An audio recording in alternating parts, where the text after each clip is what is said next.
it's Sunday and wouldn't be complete a Sunday without some sort of issue with the boiler. So text to say one of the ash augers is jammed up. So we're going to have a quick look, see what's causing that and see if we can fix it. Or it's one of them where we just leave it till tomorrow if we have to get inside. Just go and see what it is. Yeah, so we've got a thermal error on the cross auger across the bottom of the boiler. I'm going to take that panel off there so we can see what's going on.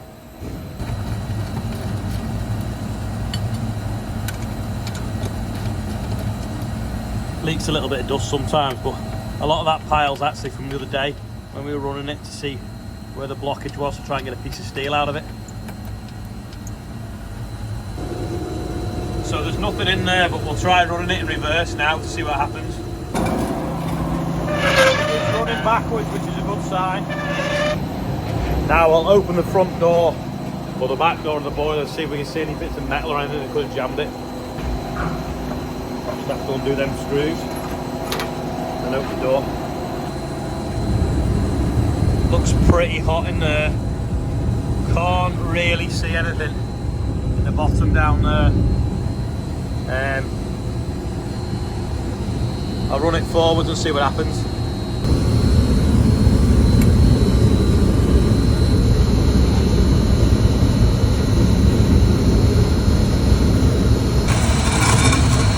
There we go, it's flowing now. Don't know what it was in it, but might have just been a little stone or something.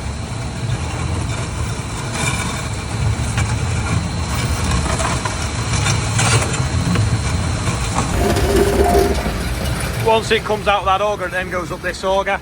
And I've just turned this one on now, and I did hear a little bit of a squeaking noise, as if something was going on its way up. Sounded like a bit of metal actually. But that's running clear now. We'll have a little look at it now, see if anything's dropped out. Can't really see anything.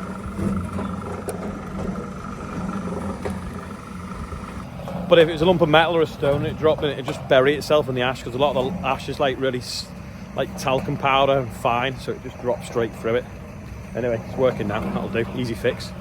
Not like last week where we had to draw the auger out to get the piece of metal out and put it all back together again. Someone said, can we not, well, a few people say, can we not put magnets on the intake to the boiler? Well, these three yellow things are over centre magnets. They're clipped on here now.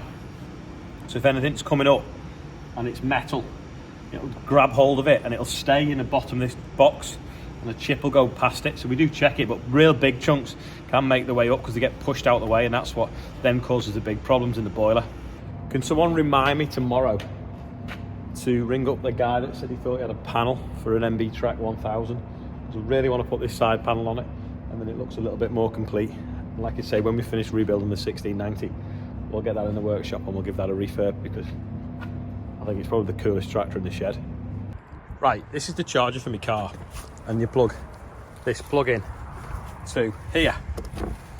But because it's not on the front like it used to be on the other one, you can't see to plug it in the dark.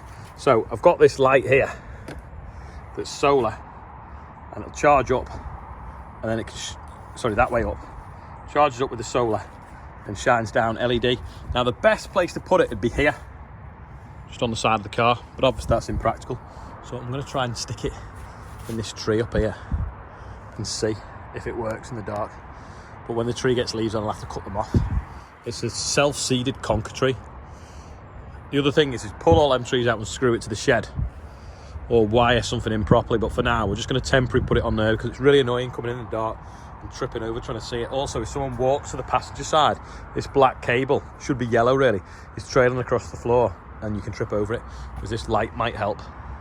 Going to get one screw in. In hindsight, I should have just cable tied that arm to here, or baler twined it, but it's not coming on now.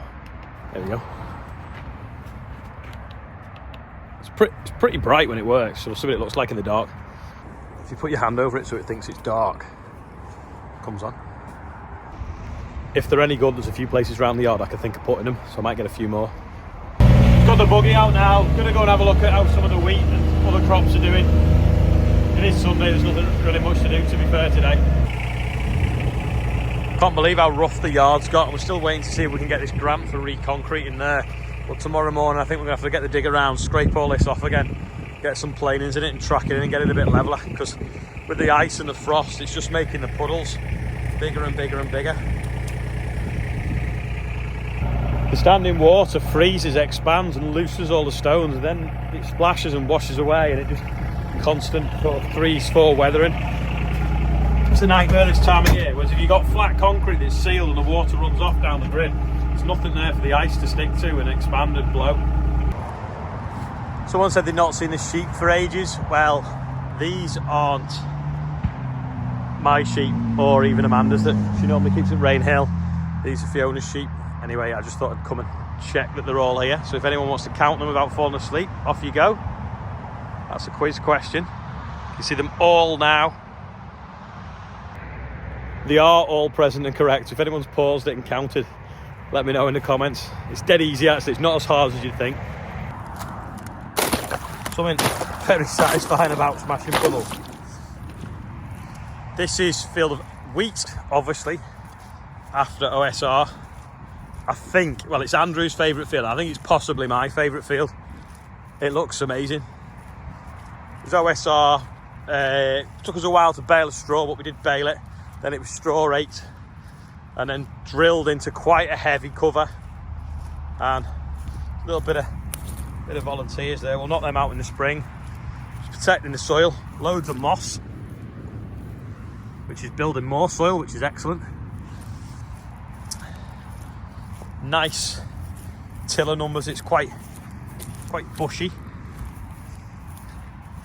Looks really well.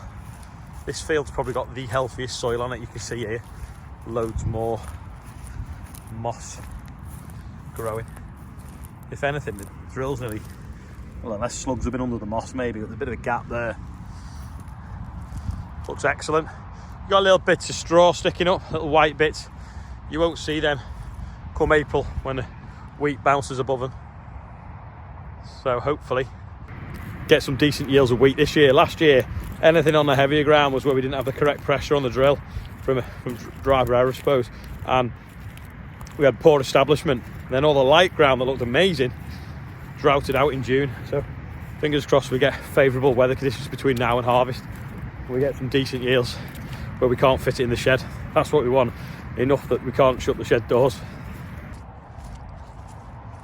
This field I thought had sort of poor establishment, but now it's been left a few months. I think it was just a little bit slow to emerge. This was one after beans. You can obviously see where the spray's been putting the pre-emergence on, put the tram lines in, but it's all I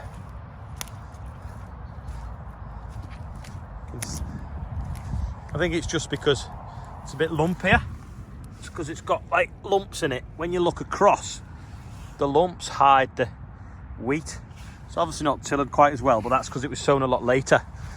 But again, it's all there. I mean, here looks like it's not there. You can see this little patch here looks a bit thinner, but when you look down, it actually is.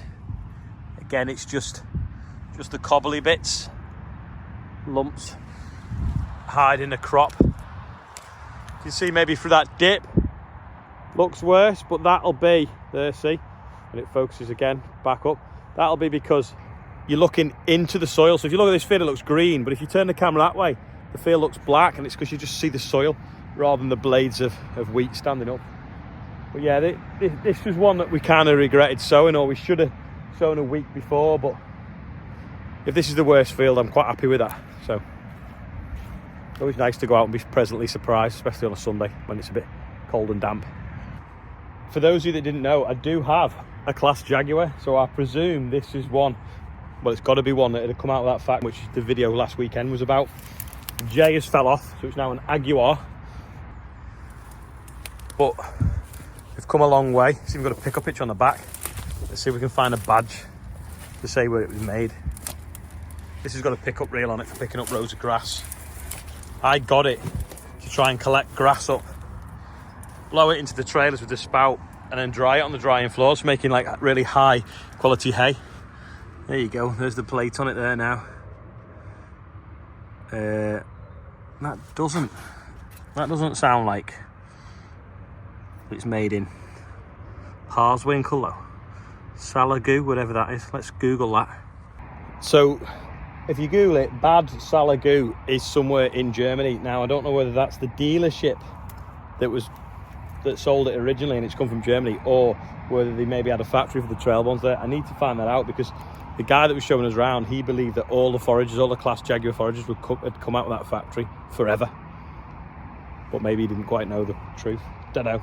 If anyone knows, let me know in the comments. Where was this made?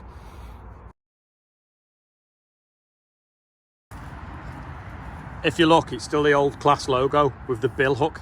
It nearly looks like a parrot, doesn't it? And people did say that Glenn basically used to say that it's parrot poo green was the official class colour, because he repainted a combine once.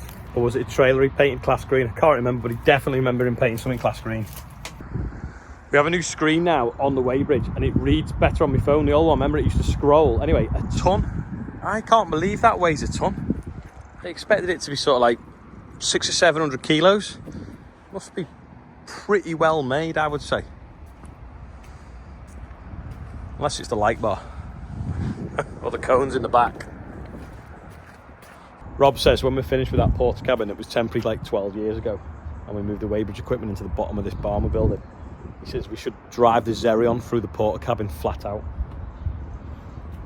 Seems a good idea. It's just where the bits fly off and go through the windscreen though. The windscreen doesn't look cheap on a Xerion because it's all curved glass. Right, I'm stood in front of the sprayer and I've got an inspirational quote across the middle of the bumper that was too long to fit on, but I've made it fit for those people that fast forward the birthday bumper. You can read that at the same time. Anyway, Dylan Michael Sedgman is 1. Bandit is 60, don't know who that is. Tom is 40. Sarah Angel is 38. Helen Barber, big 6-0. George Wayne, I think it was. Happy birthday. Sarah Pidsley, that's my cousin. It was her birthday on Friday and I forgot to put it on. George Smith is 7. Matthew Feltham as well's birthday. And £23,555 Subaru number.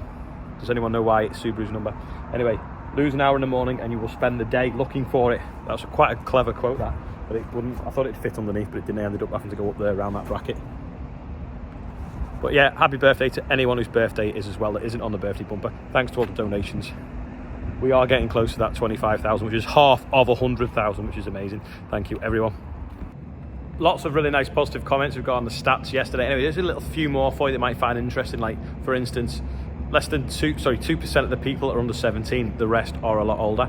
Some of the top geographies of where people are watching from, you can also see on there. And obviously the split as well between male and female.